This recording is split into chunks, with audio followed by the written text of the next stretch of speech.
Hello students, today we'll study about the potential energy of the system of charges. In the previous lecture we have studied about the potential, potential due to the charge. वो हमने पढ़ा था. अब potential क्या होता है? It is nothing but work done upon charge. As I explained in the earlier lecture that अगर एक charge present है, if one of the charge is there, positive it is, for example, you bring another charge near to it, so you have to do some work. You have to do some work against the force of repulsion. अगर आप एक charge already है और test charge आप इसके पास ला रहे हैं, ये भी पॉजिटिव और ये भी पॉजिटिव है, तो ये दोनों दूसरे को क्या करेंगे? रिपेल करेंगे. ठीक है, क्योंकि ये बड़ा है और ये कैसा है? छोटा है, तो ये ज्यादा एक्सपीरियंस करेगा फोर्स और ये एक्सपीरियंस करेगा फोर्स विच इज लेस. ठीक है, therefore this will move and this charge, source charge, will not move. First thing. Secondly, अगर ये चार्ज अपने आप मूव कर रहा है, now I want to bring this charge against the force of repulsion. तो मुझे कुछ काम करना होगा. I have to do some work. अगर मुझे कुछ काम करना है तो वो काम इसमें स्टोर हो जाएगा in the form of potential energy के फॉर्म में. Similarly as you read in class 11th, in case of the spring, आप स्प्रिंग को कंप्रेस करो या आप स्प्रिंग को स्ट्रेच करो, दोनों ही केस में आप क्या कर रहे हो? वर्क कर रहे हो, और वो जो वर्क डन है वो स्टोर हो गया है उसमें in the form of potential energy. So we are going to study today in this lecture about the potential energy for the system of charges. अब सिस्टम ऑफ चार्जेस मतलब understand कि बहुत सारे चार्जेस हैं, अगर तो हमें कुछ काम करना है तो वो जो हम काम करेंगे it will get stored in the form of potential energy. Now we know that work done is equals to potential per unit charge. क्या होता है? Work per unit charge is equals to potential. So work done will be equal to potential into charge हो जाएगा. ठीक है, so ये और work done is nothing but the potential energy. It is very important from the point of board exams. Numerical based on it are coming, so pay attention here. Now the topic is potential energy of system of charges. ठीक है, for example let us consider two charges. हम कितने charges लेंगे? पहले two charges, let it be Q1 and Q2. ठीक है, first of all you separate them, बहुत दूर ले जाओ, इनफाइनाइट डिस्टेंस दूर ले जाओ इन दोनों को. क्या?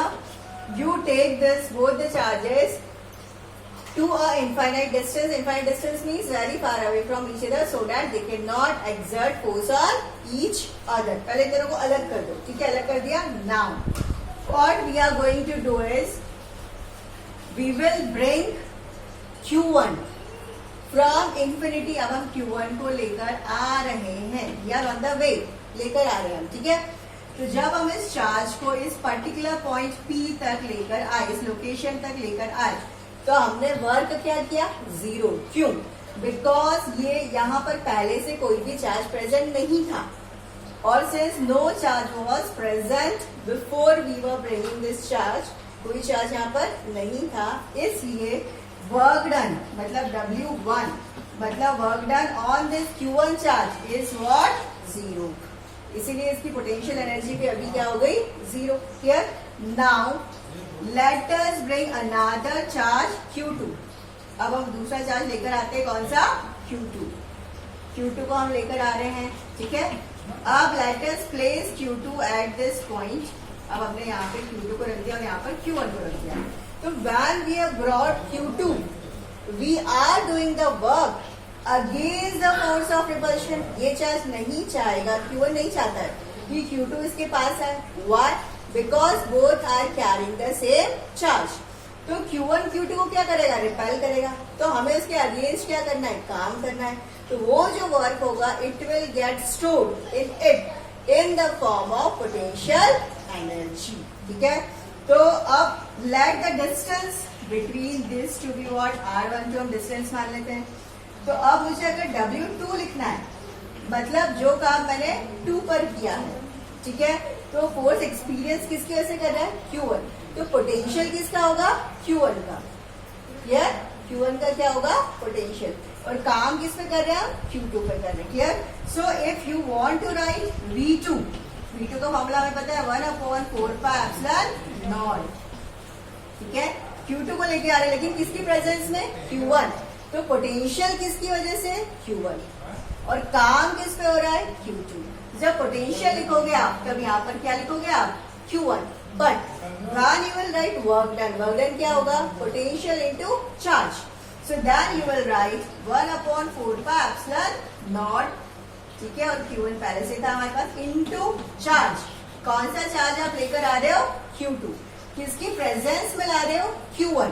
तो पोटेंशियल किसका है? Q1 का। और चार्ज कौन सा है? टेस्ट चार्ज, जो आप इसकी प्रेजेंस में लेकर आ रहे हो। और work done is nothing but the potential energy. और पोटेंशियल एनर्जी को हम डिनोट किससे करेंगे? U से। We will denote the potential energy by U. Clear? Now we'll study the potential energy due to 3 charges. अभी कितने चार्ज थे? 2 थे। हम 3 चार्जेस कैसे पोटेंशियल एनर्जी स्टडी करेंगे, so that it will be easy for you to solve the numericals.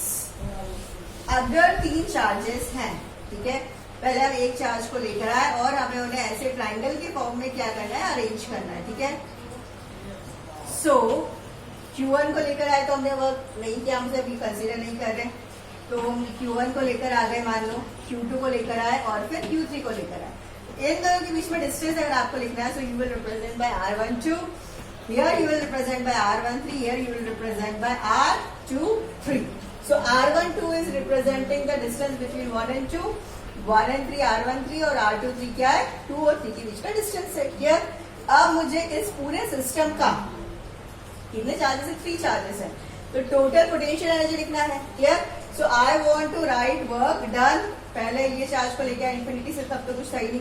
अब इन दोनों के बीच का वर्क डन पहले हम लिखेंगे। So we directly I am writing W1, ये प्रेजेंस में 2 को ला रहे हो, या सो डायरेक्टली शैल आई राइट पोटेंशियल एनर्जी पहले किस वाले के लिए लिखेंगे आप? 1 और 2 के बीच में। So 1/4πε0 Q1 Q2 upon R12, ठीक है, प्लस अब हम लिखेंगे Q1 और Q3 के बीच में। So 1/4πε0 Q1 Q3 upon R13 plus 1/4πε0 Q2 Q3 upon R23। ये बहुत ज्यादा इंपॉर्टेंट है। क्या?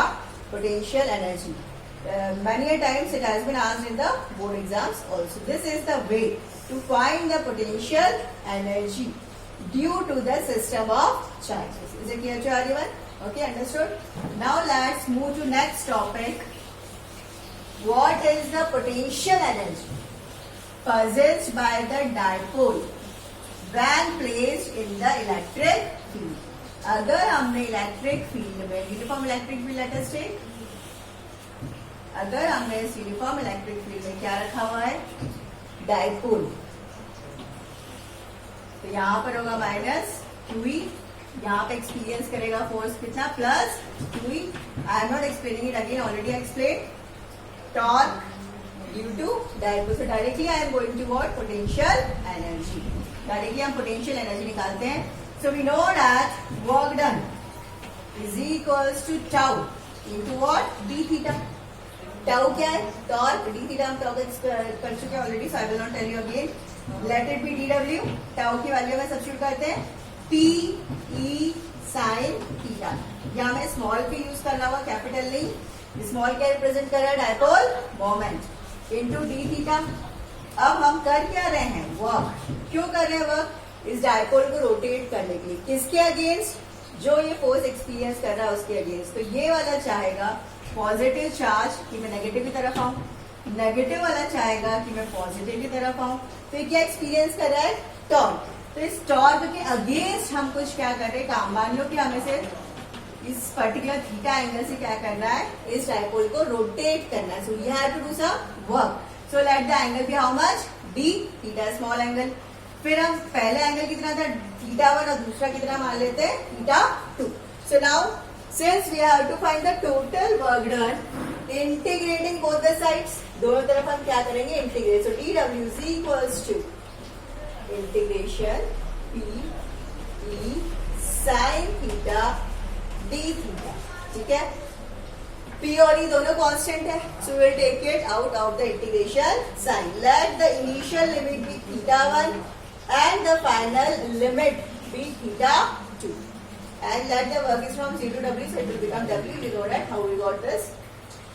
Now P और E क्या है कांस्टेंट, sin थीटा का इंटीग्रेशन क्या होता है माइनस cos थीटा.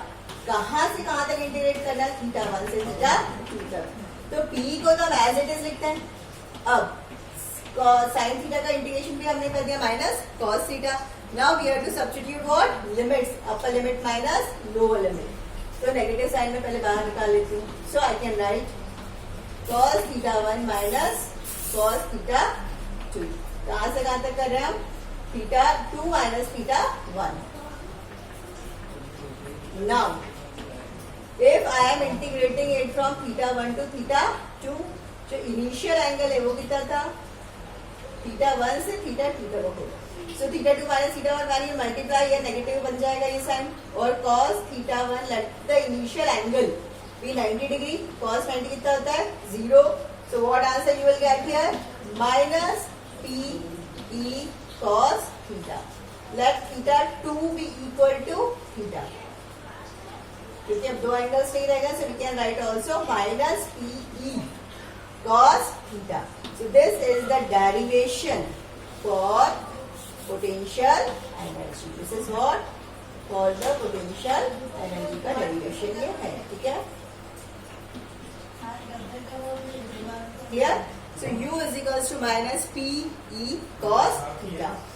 अब 3 cases will arise from here. 3 case arise होंगे यहाँ पर.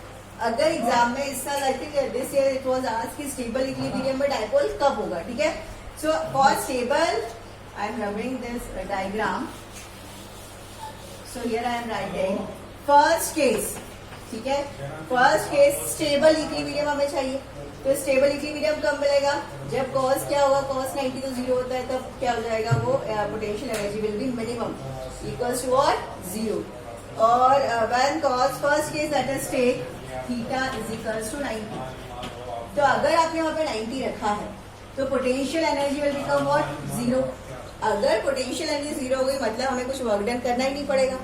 वर्क डन क्यों नहीं करना पड़ेगा, क्योंकि वो पॉजिटिव और नेगेटिव ने एक दूसरे को क्या कर लिया है, ऑलरेडी अट्रैक्ट कर लिया है. Clear? So therefore we don't have to do any work. उस समय पोटेंशियल एनर्जी क्या हो जाएगी उसकी 0. तो हमें कुछ काम करना नहीं पड़ेगा. Now second case. ठीक है, let us take cos as 0. So minus PE मिलेगा. So minimum potential energy, this will be what, minimum potential energy. और मिनिमम पोटेंशियल एनर्जी का मतलब क्या होता है कि वी डोंट सबसे कम एनर्जी की हमें जरूरत पड़ेगी काम करने के लिए इसके अगेंस्ट, क्योंकि एंगल कितना बन रहा है 0. और जब एंगल 0 होगा तो ये होगा स्टेबल इक्विलिब्रियम में. किसमें होगा, स्टेबल इक्विलिब्रियम. ओके, अब इसकी मैक्सिमम पोटेंशियल एनर्जी कब होगी और ये अनस्टेबल कब रहेगा, जब एंगल कितना होगा 180 डिग्री. तब हमें क्या मिलेगी, maximum potential energy. That time cos 180 theta is equals to, हम चलेंगे 180 cos 180 होता है माइनस माइनस में become plus. So this case में जो हमें पोटेंशियल एनर्जी मिलेगी वो क्या होगी, मैक्सिमम पोटेंशियल एनर्जी. सबसे ज्यादा काम हमें कब करना पड़ेगा, जब एंगल कितना होगा 180 degree.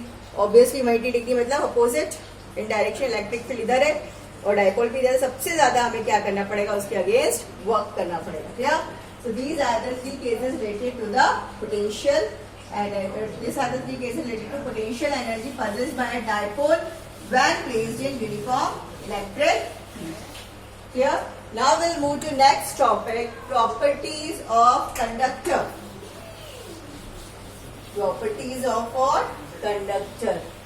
So first property is properties of conductor. First, when a conductor is placed in the electric field, then what will happen, उसके अंदर जो इलेक्ट्रिक फील्ड है वो क्या हो जाएगा 0. इलेक्ट्रिक फील्ड क्या बन जाएगा 0. क्या? So let us place the conductor in the uniform electric field. इस तरह हम लेते हैं पॉजिटिव ये सिर्फ नेगेटिव, और हमने मानो यहाँ पर क्या रख दिया है, कंडक्टर ए बी सी और बी। तो लेफ्ट हैंड साइड पे कौन सा इलेक्ट्रिक फील्ड का डायरेक्शन, इधर पॉजिटिव और इधर क्या negative.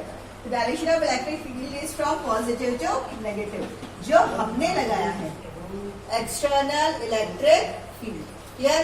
You might be aware of the meaning of free charges and bound charges.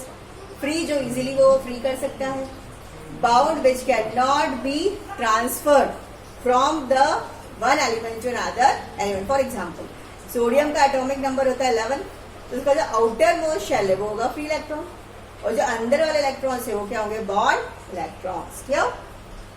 So when a conductor ABCD is placed in the uniform electric field, तो जो फ्री चार्जेस है negative वो positive की तरफ क्या हो जाएंगे, अट्रैक्ट, और यहाँ पे जो रिमेनिंग एटम है वो क्या बन जाएगा, पॉजिटिव। तो एक इलेक्ट्रिक फील्ड हमने लगाया है और एक इलेक्ट्रिक फील्ड इसने इंड्यूस किया है। So I will be representing it by I int, मतलब इंटरनल इलेक्ट्रिक फील्ड, और जो हमने अप्लाई किया है that is external electric field. तो हमने जो इलेक्ट्रिक फील्ड लगाया वो इधर है और जो उसने इंड्यूस किया वो इधर है, तो ये दूसरे एक दूसरे को क्या करेंगे, अपोज करेंगे, till the net electric field becomes zero. So the electric field inside the conductor is what, zero. Conductor के अंदर जो इलेक्ट्रिक फील्ड होता है वो क्या होता है, zero. This is the first property of what, conductors. Let's move to second property. अब अगर हमने कंडक्टर लिया है तो जो डायरेक्शन होगा इलेक्ट्रिक फील्ड का, ठीक है, फॉर एग्जाम्पल ये देखिए ना कंडक्टर, इसमें चार्जेस हैं, इसके ऊपर चार्जेस रहेंगे हमेशा। अब डायरेक्शन जो होगा इलेक्ट्रिक फील्ड का वो हमेशा क्या होगा, normal to the surface. Why the direction of electric field will always be normal to the surface, perpendicular to the surface? Why? Because अगर इलेक्ट्रिक फील्ड का कोई टेंजेंशियल कंपोनेंट है, विच कंपोनेंट, टेंजेंशियल कंपोनेंट, तो वो क्या एक्सपीरियंस करेगा, एक force, और वो चार्जेस करेंगे स्टार्ट करना move, but actually the charges are at rest. ये कॉन्ट्राडिक्शन हो गया। Therefore, the direction of the electric field is perpendicular to the surface. Surface पे इलेक्ट्रिक फील्ड क्या होगा, हमेशा परपेंडिकुलर। थर्ड प्रॉपर्टी ये बोलता है कि अगर इलेक्ट्रिक फील्ड जीरो है इनसाइड द कंडक्टर, तो चार्ज भी क्या होना चाहिए, zero. How it comes, from the Gauss theorem we can write y is equals to closed integral of E dot ds, लिख सकते हैं हम, is also equals to 1 upon epsilon naught times the charge enclosed by the conductor. ठीक है, so we can this write it as like this also, E del s cos 0 1 हो गया, ठीक है, so is equals to q upon epsilon naught, लिख सकते हैं ऐसा। अब चार्ज क्या हो गया, zero inside the conductor, so E will also be what, zero. ये हो गई हमारी कौन सी प्रॉपर्टी, थर्ड प्रॉपर्टी, कि अगर इलेक्ट्रिक फील्ड कंडक्टर के अंदर जीरो है तो चार्ज भी क्या होगा, zero, obviously. Now the fourth property says that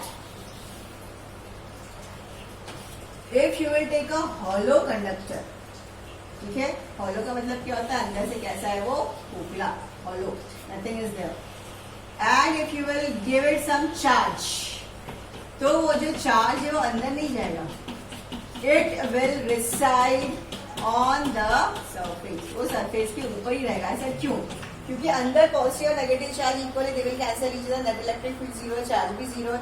तो अगर आपने कुछ एक्स्ट्रा चार्ज दिया है तो वो हमेशा सरफेस के ऊपर ही रहेगा। It is very important property, therefore it will reside on the surface. Clear?